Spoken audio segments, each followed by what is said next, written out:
Hi guys, Swansea Ladies here, back again for another video on the channel. And this one today then, it's deadline day and Swansea City have gone big. Swansea City have signed Celtic striker Idah on a £6 million fee. The Irish striker is now a Swansea City player. So yeah, Idah then, 24 years old, 29 goals in 76 games in all competitions for Celtic. His highest goal return in 3 championship seasons while he was at Norwich is 6 goals. Now, as you can probably tell, I'm not overly excited with this signing. I'll go through the stats and I'll give my opinion towards the end. But yeah, as you can tell, not too excited about this one at all.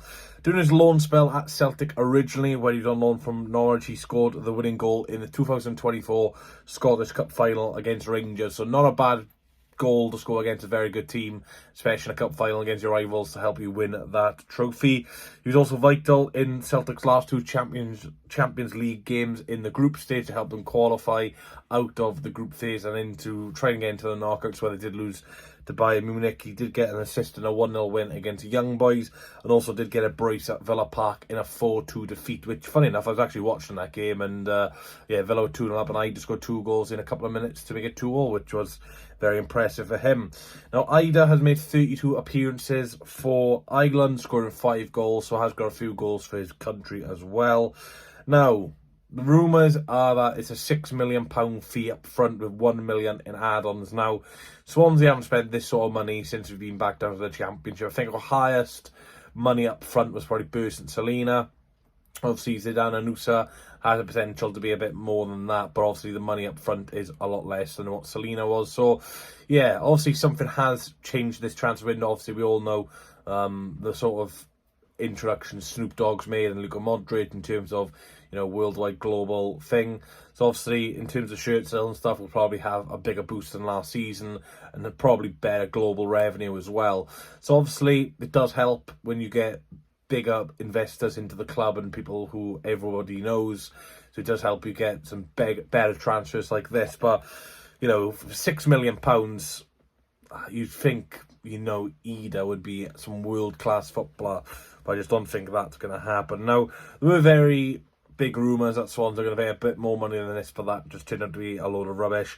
Now, Celtic did pay an initial £8.5 million for Idah, rising to £9.5 million last summer. So Celtic are taking a tiny bit of a loss, but considering, you know, he fell out of favour towards the end of the season, wasn't really signed many games, I don't think it's too bad of Celtic. You know, they're still recouping a large fee of that money which they paid for Idah. And at the end of the day, you know, it was a big gamble by Celtic to get Idah after his loan spell, and it's just not worked out for them, unfortunately.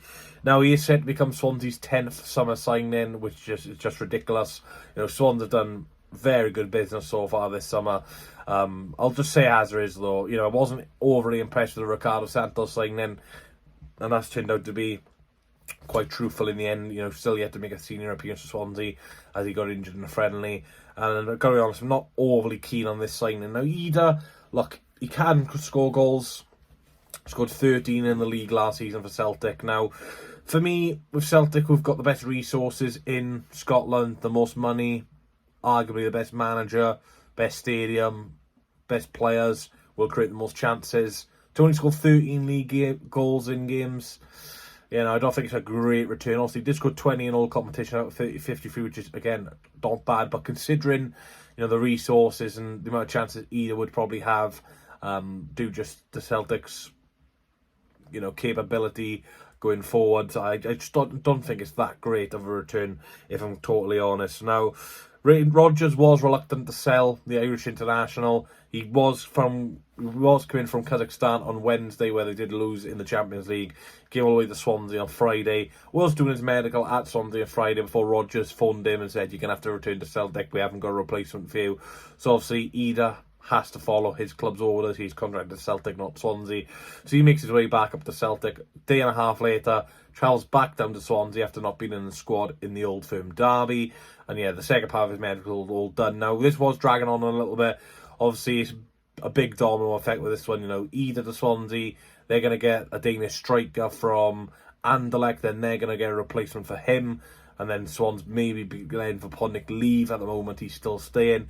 So yeah, strikers, like I said, in plenty of other videos before, it's a weird domino effect with strikers, and you're only going to get one in if you can get a replacement. It's a very weird position in terms of the football field. But look, I want Idah to do well, don't get me wrong, but for the price, again, we're paying $6 million up front. He's going to have to hit the ground running. If he doesn't score in his first 5-6 games, then there's going to be question marks. And that's the problem. You know, when we're a club like Swansea, look, we're not a huge club. We are probably one of the smallest in the Championship. We've got one of the smallest fan bases, and we are probably pushing above our weight a little bit in terms of where we used to be in the leagues. There's no denying that. But for me, you know, when we're spending that sort of money, you've got to be a hit, man. And that's the gamble. I'd rather take risks with, you know, players like Joel Pirro. £1 million was an instant hit. You know, Jamie Patterson, free transfer, low risk move, did really well. With these low risk moves, you know, if they fail, it is what it is. But when you pay this sort of money, there's such a huge risk. He's got to do well. He's got to get double figures this season. I'm sorry. If he gets 8-9 goals, not good enough. Has to get double figures for me now. When you're paying that sort of money. And again, I don't want to put a target on his back, but you're a record transfer in a lot of years. I haven't paid this sort of money since the Premier League days. So, yeah, not sure where this money's come from. Obviously, Yates has gone out the building. Bianchini's gone out on loan. Wilson, Congreve, 2 young attackers going out on loan as well. Obviously, Gianelli nowhere near to be seen. So we've lost a lot of attackers. So, yeah, Idah's got to hit the ground running for me. Now, if Vapodnik does stay, I'm happy with this. No, it doesn't seem it, but, you know, it's 2 good options up front. But if he's come in as a Vapodnik replacement, I'll be absolutely fuming. At the time of recording, Vapodnik's still at the club. There's not really any rumours of him leaving. There was some talk about him going over to Slovakia, where Mikola Kukurovic actually went as well. But that's kind of like just gone a bit quiet at the moment. But like I said, there's no denying Idah. There's quality in there. But for me, you know, didn't show it at Norwich. Celtic did well on loan. Rejoined permanently, and yeah, just hasn't hit the heights. And, you know, 24 now, he really needs to start getting some, you know, performances in.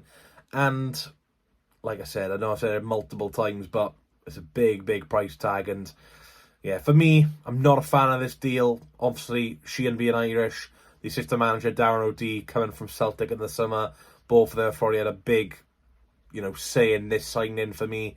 And that's not a great sign. You know, the last player they basically signed was Ricardo Santos, which was a Sheehan signing. And, yeah, he's still injured, which was not a great sign. So, yeah, look, we've lost out of multiple targets this summer. McBurney, Richard Corney, etc. So, look, it is a striker. We needed one. But the problem for me is this deal could have been done weeks ago, months ago. You know, we could have had Idah for pre-season, but, we've waited now, and... You know, we've seen last season, Vapodnik came in just before the season started, a couple of days before, and it took him a while to get going. Obviously, Idah has played at this level before, which could be, you know, a little bit fortunate for us, as he will want to take time. Look at Galbraith, you know, he's played at EFL before, suited perfectly. And you look at Vital and Nusa, taking a little bit of time for them to get going. So, obviously, he has got that EFL experience, which is very key for us, considering he's going to be, you know, coming in after the season started. But hopefully he does well. Like I said, I'm sorry if I'm a bit negative, but my opinion is I just don't think Idah will prove out to be worth this money, which is my opinion. Celtic fans, you know, you just got to look through the comments about how happy they are to go. Now, I know that's not a given, or just because their fans say how crap he's been and, you know, how happy they are to leave, it's not mean he's not going to do well. That could be wrong. He might do really well at Swansea, but usually when a team is that happy to let a player leave, it's not a great sign. But anyway, leave a like, comment, subscribe on the video. Celtic fans, let me know what we can expect from Adam Idah.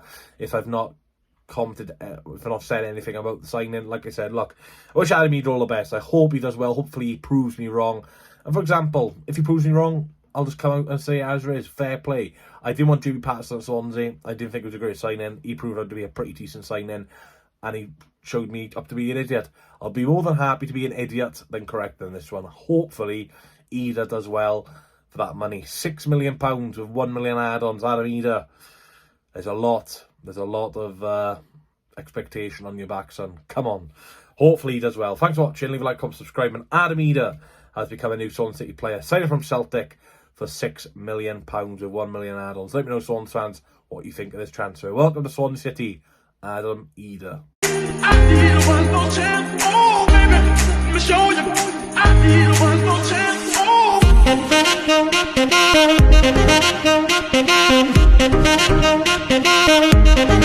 Oh.